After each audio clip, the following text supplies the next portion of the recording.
Hello and welcome. You are tuning into the Striven You Show brought to you by StrivenLife.com.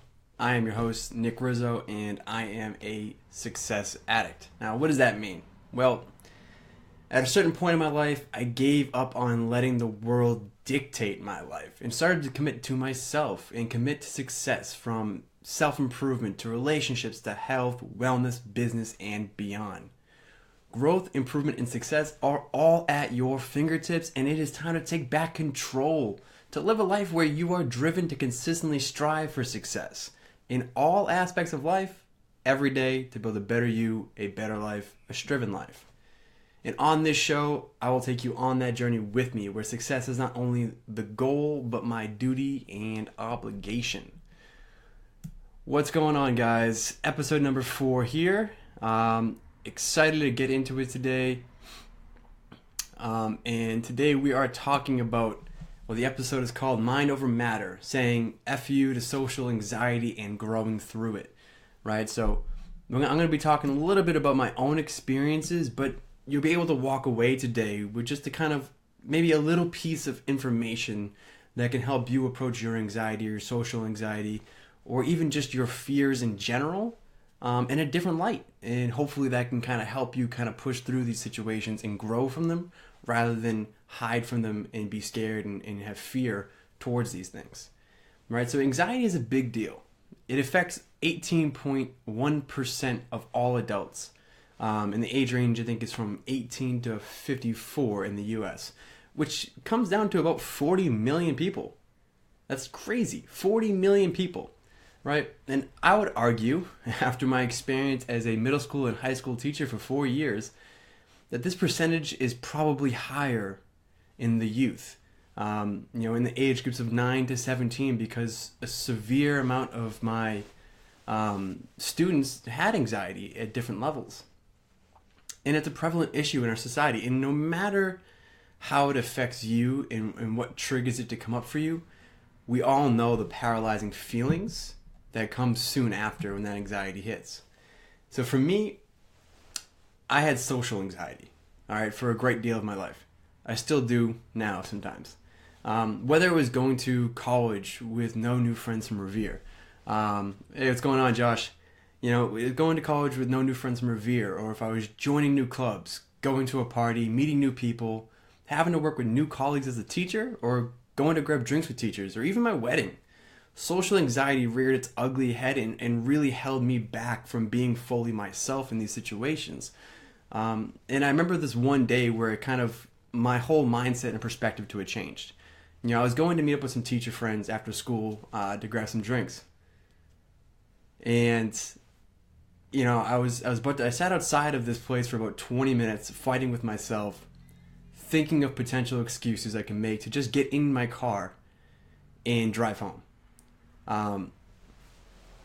And I got in my car, I turned it on, and I looked in the mirror and at myself for a second. And in this over-the-top dramatic way, I said, fuck you and fuck this. I'm going in there.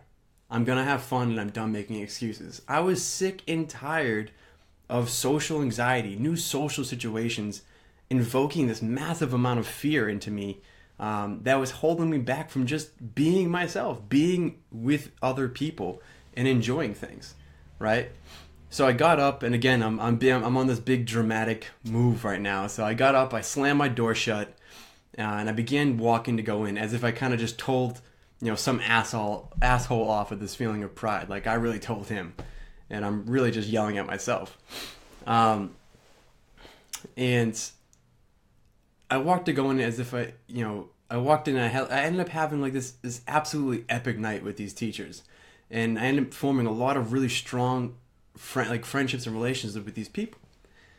And we spent the next 7 hours there, maybe drinking a little too much. And in the next 3 years with these teachers, they became dearly close friends. So it was this one situation where I got sick and tired of social anxiety stopping me from doing things that I wanted to do in life. I mean, like I said earlier, social anxiety was making it difficult for me during my wedding to even just be in the environment comfortably, And it's something that has affected me, and it affects tons of people. in different forms of anxiety in their lives. But what if I started to like whenever social anxiety popped up, it is when I felt nervous, I was uncomfortable, or I was faced with a new social situation that I hadn't been in before. But what was I afraid of? I mean, if I learned anything from 5 years of being a competitive powerlifter, it taught me that discomfort is how we grow. It's how we get stronger. It's how I set personal records in the gym and records at competitive meets. The pressure, the difficulty, the things that increase our growth, right? Was adding more weight to the bar easy? No, but when I pushed myself, is when I welcomed that discomfort and I grew stronger and better and more confident in myself because of it. You know? Like, right, Josh, there's no comfort in growth. Exactly. If it's easy to do, you're not growing from it, man. So I just started to say, you know, what if I treated my social anxiety as something that propels me forward, that drives me into new uncomfortable, domains that will apply a new pressure to me and providing me a new opportunity for growth, rather than what paralyzed me in fear. Ever since I started doing that and I had this realization, I found myself going into the situations that used to have me almost, cowering in fear to now going in them with the utmost confidence and excitement and positive energy, as I know that these feelings are not a sign for me to stop, but a cue for me to keep moving forward, a cue for me to know that there is an opportunity ahead of me to grow, to be better, to become stronger in different domains of my life, right? And if as long as I go into these situations with an open mind and a willingness to learn, in a willingness for discomfort to be settled within me and let it be there because it's okay, it's just a feeling, it opened up a whole new world, right? Now, I know this concept maybe isn't, exactly the same thing as applying it to diagnosed anxiety, but it is a starting point for all of us.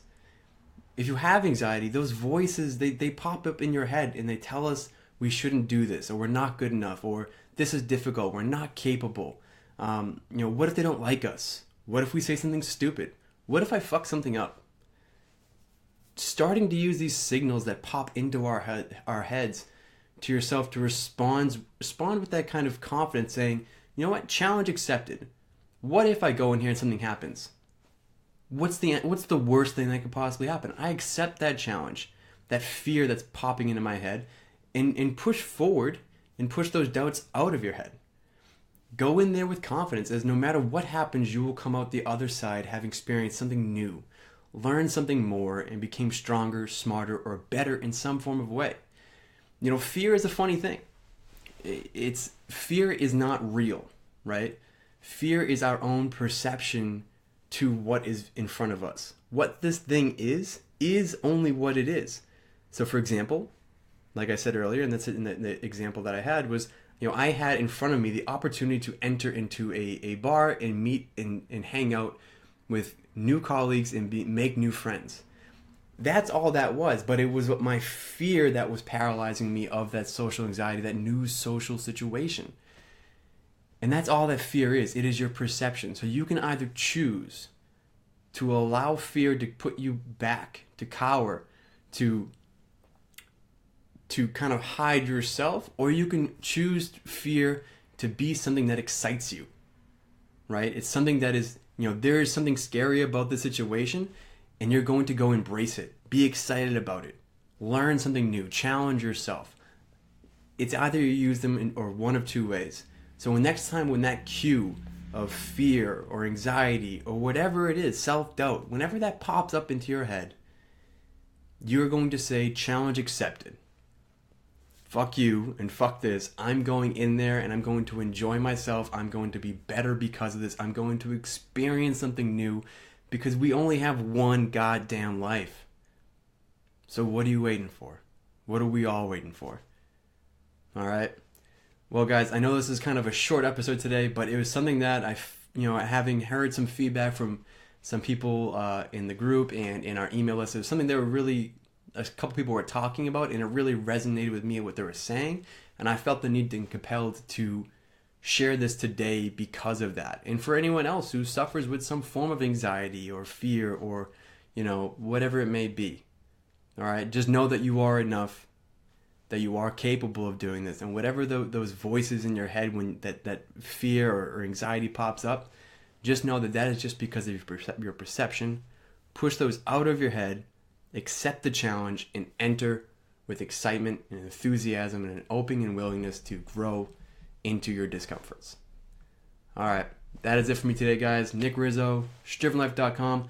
I'll be back tomorrow at 7 p.m. EST for the Striven Entrepreneur Show. For all of my entrepreneur followers and anyone who's interested in becoming an entrepreneur or starting your own business. So until then, guys, it's been a pleasure. I'll see y'all later.